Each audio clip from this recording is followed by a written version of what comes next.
James Damore, the engineer who wrote a memo saying Google has no tolerance for ideological diversity, was fired by Google, thereby completely proving his point. But wait, this diversity memo must have been chock full of racism and misogyny, right? I mean, look at the reactions. What this employee said indicates discrimination and hostility. Google should fire him. Honestly, if no one is fired over this, Google should just admit their commitment to women is window dressing. I, for one, am okay living in a world where using pseudoscience to promulgate sexism against my co-workers is a fireable offence. If I worked there, I would just walk to his desk and beat the shit out of him! Must have been pretty bad, right? What did he actually say? Men and women are biologically different and have different skill sets suited to different tasks. A manifestly provable biological fact agreed upon by mainstream science that men tend to occupy more leadership positions because they are under more pressure to be status-driven, that companies like Google discriminate against conservatives because of their political views, that Google has set up a politically correct monoculture in order to enforce an ideological echo chamber that shames dissenters into silence, and that people should be treated as individuals. And for that, James Damore was hunted down, identified, publicly shamed and dispensed with for his egregious thought crimes. The further a society drifts from truth, the more it will hate those who speak it. The left is at war with reality. Google is the ministry of truth. James Damore had the temerity to say 2 + 2 = 4. He had the gall to question whether Oceania had always been at war with East Asia. He had the nerve to refuse to participate in the 2 minutes of hate against conservatives.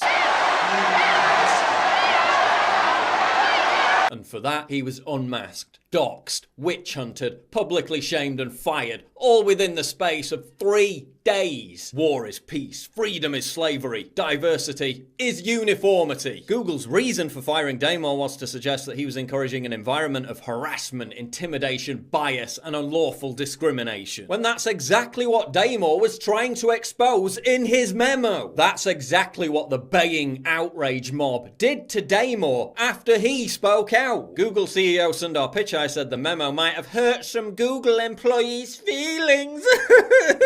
They too feel under threat, and that's not okay. People must feel free to express dissent. Unless you're a white male conservative who expresses dissent, in which case you'll be summarily vilified and kicked out of the door within 48 hours. Yeah, that white male patriarchy that supposedly runs the show didn't help James Damore, did it? His white male privilege didn't do him any favours. And by the way, how safe would conservative employees feel expressing dissent, given that Google's new vice president of diversity, integrity and governance, Danielle Brown, literally worked for Hillary Clinton's presidential campaign? Let's get this straight. This isn't just about one guy losing his job. This is about Google, the company that owns YouTube, making it crystal clear that it's hostile to ideological diversity. The company that has a near monopoly on search traffic. The most powerful corporation in the world in terms of controlling information. Just confirmed they have no interest in tolerating diversity of opinion. Let that sink in. If Google can't handle dissent inside, what makes you think they won't try to suppress it outside? Why do you think they've just empowered the ADL to police hate speech on YouTube? Now another Google insider has gone public to expose how Google is demoting anti-PC search results and anti-Islamic terror search results. They're hiding videos like this one from appearing in recommended videos on YouTube.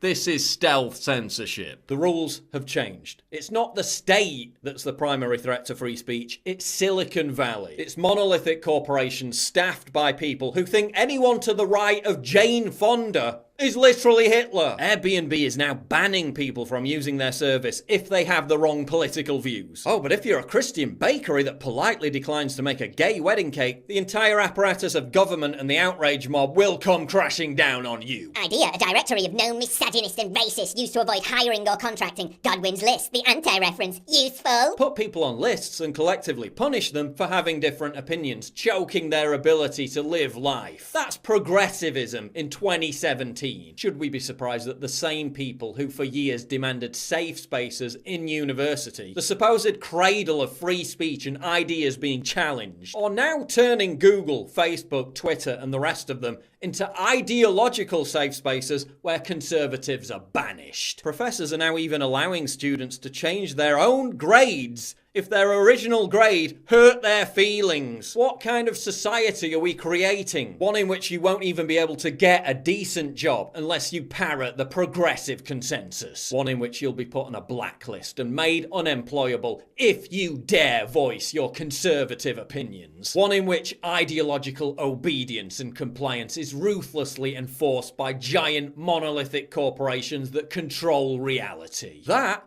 is insidious. It's truly Orwellian.